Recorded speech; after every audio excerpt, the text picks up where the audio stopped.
Hey everyone, and welcome back to my channel. Today I am coming to you with my very first review, and if I'm gonna be honest, I'm a little nervous, but I'm just going to power through. This book was very kindly sent to me by the author, so I just want to say thank you once again. The book I am talking about is Wildcat by J.P. Harker. You might have seen me read this in my previous reading vlog, or my first and my only reading vlog, because I've only ever done one. And because I am going to be looking down a lot in this video, I think, because I've got my laptop standing like right in front of me, because this is going to be a spoiler-free review, and for that I need notes, because I always spoil books. I am terrible at keeping things to myself, so I have written out what I'm gonna say and, you know, make sure I don't spoil anything for you guys. So let's get into it. This book is about Rhea, or Rhianwen. I truly hope I pronounced everything right, by the way, because there is a lot of Welsh in there and I'm not built for that. So this book is about Rhea of the Caderan, who is conflicted about giving up a warrior's life to become a wife and mother, but her love for her new husband is enough to make her at least consider it. However, with the conquering Gaeans moving ever closer to her homeland, a peaceful life may no longer be an option for Rhea or any of her people. With rival tribes, old suitors, and dangerous General Lepidus to contend with, Rhea soon finds herself, her new family in unprecedented danger, and her choices now must be more about just herself. That's what it says on the back, and I don't think I could come up with any better summary, so let's just go with this. Before I get into this book, I want to warn you for a lot of violence and rape. And just, I want to dive in and say that this book is so incredibly well researched. Like, wow. This book is a combination of Iron Age Wales and ancient Rome, and it is just enough to satisfy my love for both fantasy and historical fiction. So if you do enjoy that, pick this up because it's great. I really appreciate how much work the author has put into researching this book, and it is very realistic, and it's mind-blowing at how well everything turned out. Like, some books that have been researched or that are based on reality can be very info-dumpy, but this definitely was not one of those books. It was more gradual and very naturally written. I would have loved to see a bit more of the ancient Rome side of the story, but I feel like I've already gotten so much more than I could have asked for in this book, so I'm not going to complain about that too much. It reads a little slower than fantasy books, though I think that may just be because there is so much Welsh in here that I really had to pause and think about, how do I pronounce this for the rest of the book? So that could just be me. There are several battles in this book, and they are written in such detail and with such expertise that I flew through the chapters that included these battles.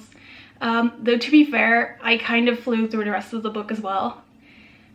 Towards the end, there are a lot of twists and turns in the plot that I did not see coming, and I loved it so much. There are little elements of surprise all throughout the book, and some things that the author gets back to very easily and very cleverly as well, but the ending was just so full of surprises and little plot twists that it changed the way I thought about a certain character or a certain thing in a matter of a couple of words. The time jumps in this book are sometimes a little sudden, but I think I'd have to put that to reading the book when I was tired and skipped over sentences a couple of times, so I had to track back and read the sentences a couple of times, but it's not really a big factor. So as for Rhea, our protagonist, it took me a little while to like her, but by the end of the book I was 100% rooting for her. Rhea is only 18 when the story starts, and throughout the entire plot she has the worst kind of luck.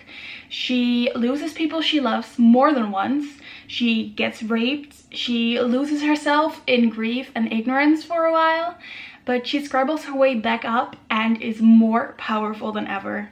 She has a fighter spirit that Selena from Throne of Glass or even Katniss from the Hunger Games would bow down to. Rhea is not afraid to voice her thoughts, no matter how rude they might be and how they might influence other people, and she just doesn't take any crap from anyone. But just overall, the women in the Caderan are just very strong, independent women. They participate in the battles, and men don't tiptoe around them when they are discussing something that's relatable to the battles or just any type of battle strategy. Women are just allowed to be there when men are talking about that. The women are very much seen as an equal, which I really, really liked. And in the Roman city, in what's that called? Tamora, women are very much an accessory instead of the warriors that the women are in the Welsh city. And I really liked seeing that difference. That's not the word I was looking for, but let's continue. They basically don't do anything but sit still and be pretty in Tamora. There are several perspective switches in this book between Rhea and General Severus Lepidus. The general is a power-drunk lunatic, and it fits in with the plot so well. He uses magic to enhance his soldiers, and he uses them to attack at Nantwyn for a second time. The battles in this book are all take place in Nantwyn. These POV twists were maybe my least favorite in the book. However, they were kind of necessary to know what Lepidus has planned, and you kind of get a feel of what he is going to be doing next. Overall, I think this book is such a great fantasy. The plot is engaging, the characters are realistic, if not relatable, and everything is researched until the little details. I give this book a 4 out of 5 stars, and I highly recommend it if you enjoy reading about warriors, battles, or if you just enjoy fantasy or historical fiction in general. This book is the first of a trilogy, and it's available on Amazon, and I will leave the link in the description below. I want to thank the author again for sending me the book, and I will see you in my next video. Bye!